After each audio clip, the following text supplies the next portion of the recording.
Today we are going to introduce Kuo Hsueh-hu's Festival on South Street.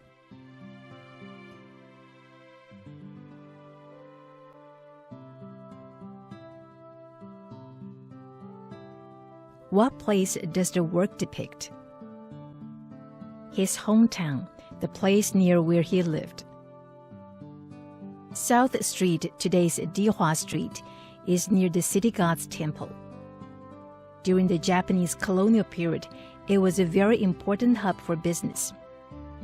After the completion of the Western Railway line, many merchants living to the north of Hsinchu went to South Street to buy goods. Merchants from Taichung went there too.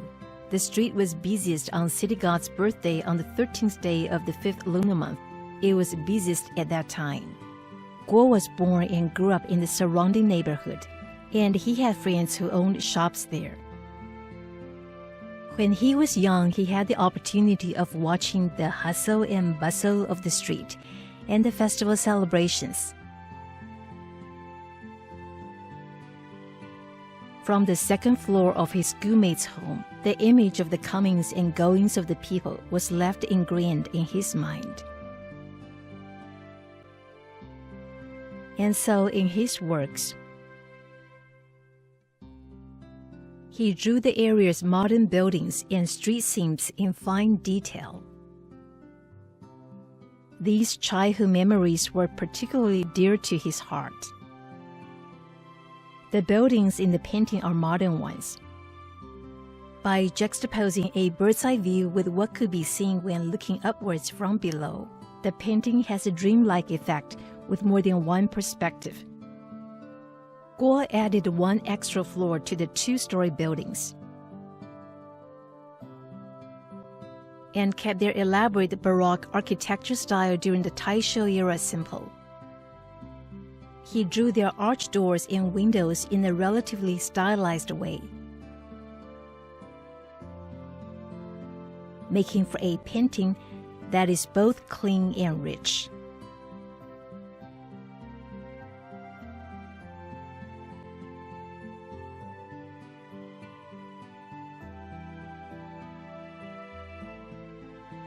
Which festival was it that he painted? It was not the city god's birthday celebrations, but rather the Hungry Ghost Festival. But where can we see it? This can be seen in the banner in the Taiwanese style that reads Hungry Ghost Festival Celebrations.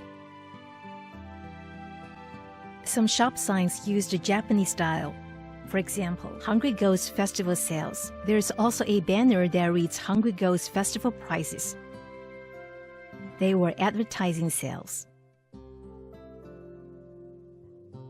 The painting combines some Japanese and Taiwanese elements. The sales during the festival were a Japanese influence. Because the Hungry Ghost Festival as celebrated in Taiwan is religious, with offerings and prayers. So in his painting, Kuo Hsueh-hu combined different culture elements. This combination can be seen in the shop signs. The painting has many Japanese-style shop signs. For example,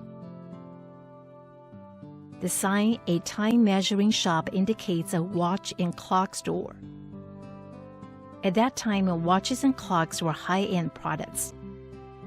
There are 24 hours a day. Watches and clocks represent the span of a day. Kuo puts this banner front and center in his work. There are traditional shops as well, for example. On the lower left side, there is a banner that reads Master Xian's Hexagrams, another banner by the Yongle Theater advertising the movie Red Lotus Temple engulfed in a blaze. The painting depicts daily life as well as entertainment and leisure activities. It has both traditional and modern elements.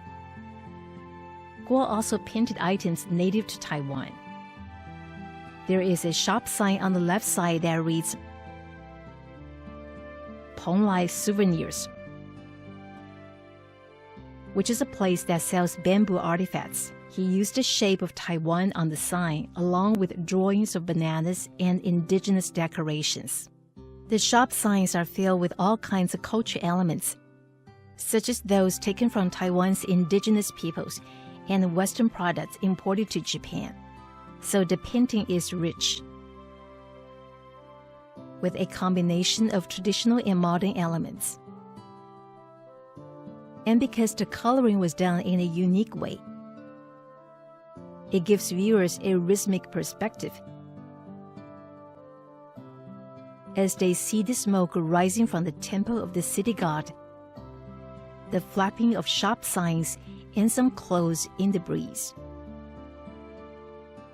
Did you notice the clothes hanging outside from a store? These clothes flapping in the wind take us on a journey through time.